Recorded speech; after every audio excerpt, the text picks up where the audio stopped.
Friends, ఎలా ఉన్నారు అందరూ? ఈరోజు మనం ఈజీ వేలో బెండకాయ మసాలా కర్రీ ఎలా చేసుకోవాలో నేర్చుకున్నాం. దానికి కావాల్సిన ఇంగ్రీడియంట్స్ 2 పచ్చిమిరపకాయలు, ఒక మీడియం సైజ్ ఎర్రగడ్డ, 1/2 కేజీ బెండకాయలు ఇలా కట్ చేసి పెట్టుకుందాం. దీనికి మనకి టొమాటోలు అవసరం లేదు. ఇప్పుడు మనం ఎలా చేసుకోవాలో నేర్చుకుందాం. ఇప్పుడు మనం స్టవ్ ఆన్ చేసుకొని గిన్నె పెట్టుకుందాం.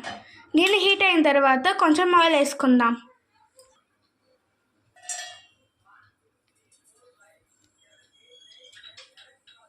ఇప్పుడు బెండకాయ స్టిక్కీనెస్ పోవడానికి మనం ఫస్టే ఫ్రై చేసి పెట్టుకుందాం.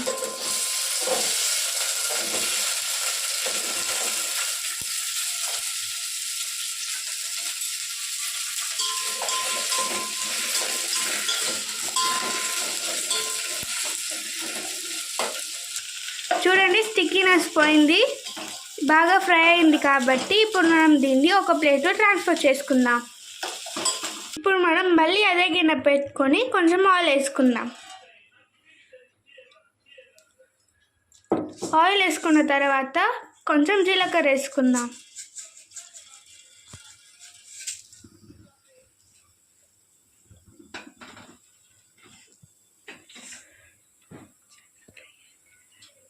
జీలకర్ర ఫ్రై అయింది కదా, ఇప్పుడు మనం ఆనియన్, పచ్చిమిరపకాయలు వేసుకొని ఫ్రై చేసుకుందాం.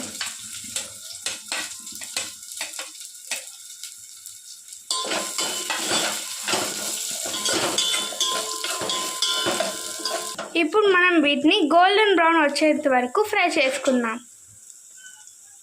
ఇప్పుడు మనం మూత పెట్టేద్దాం. ఆనియన్ ఫ్రై లోపల మనం మసాలా ఎలా తయారు చేసుకోవాలో నేర్చుకుందాం. దానికోసం ఒక గిన్నె, 1/2 కప్ పెరుగు,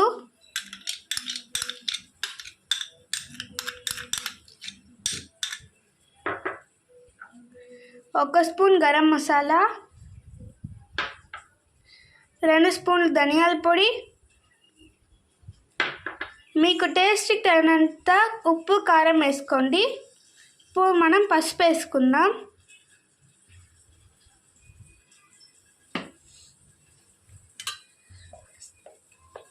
మీ టేస్ట్కి తగినంత కారం వేసుకోండి. మేమైతే 1 స్పూన్ వేసుకుంటున్నాం. అలాగే ఉప్పు మీకు సరిపడంత వేసుకోండి.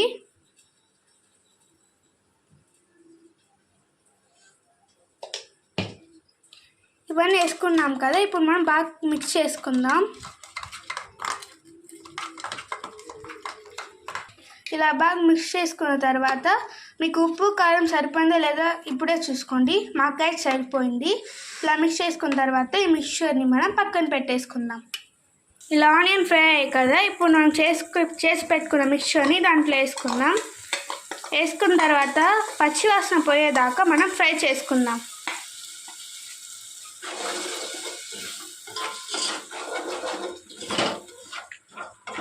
చూడండి ఎంత బాగా ఫ్రై అయిందో, బాగా మంచి స్మెల్ వస్తుంది. ఈ స్టేజ్లో మనం ఫస్ట్ ఫ్రై చేసిన బెండకాయలను వేసుకొని దానికి మసాలా పట్టేంత వరకు మనం ఫ్రై చేసుకుందాం. ఇలా బాగా మిక్స్ చేసుకోండి.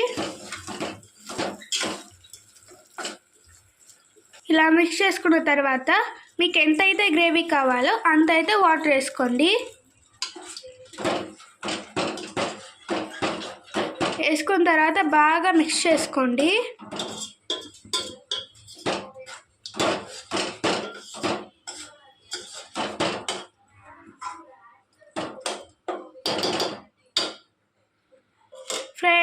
ఫ్రై అవ్వడానికి మనం మూత పెట్టేసుకుందాం. ఇప్పుడు చూద్దాం ఎలా ఉందో. చూడండి, ఆయిల్ అంతా సపరేట్ అయిపోయింది కదా, స్మెల్ కూడా బాగా వస్తుంది. ఈ స్టేజ్లో మనం స్టవ్ ఆఫ్ చేసుకొని ఒక బౌల్లో ట్రాన్స్ఫర్ చేసుకుందాం.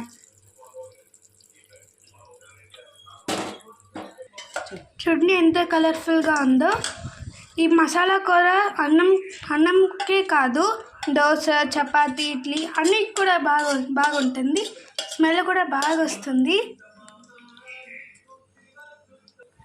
మనం ఎప్పుడు బెండకాయ పులుసు, బెండకాయ ఫ్రై ఇవే చేస్తుంటాం కదా. ఈసారి మసాలా కర్రీని మీ ఇంట్లో ట్రై చేసి చూడండి, చాలా బాగుంటుంది. టేస్ట్ కూడా బాగుంటుంది. మీరు కూడా ఈ మసాలా కర్రీ ఇంట్లో చేసుకుని ఎలా ఉందో మా కామెంట్ బాక్స్లో మాకు తెలియజేయండి. ఇలాంటి మరిన్ని వంటల కోసం మా ఛానల్ని లైక్, షేర్, సబ్స్క్రైబ్ చేసుకోండి. Thank you.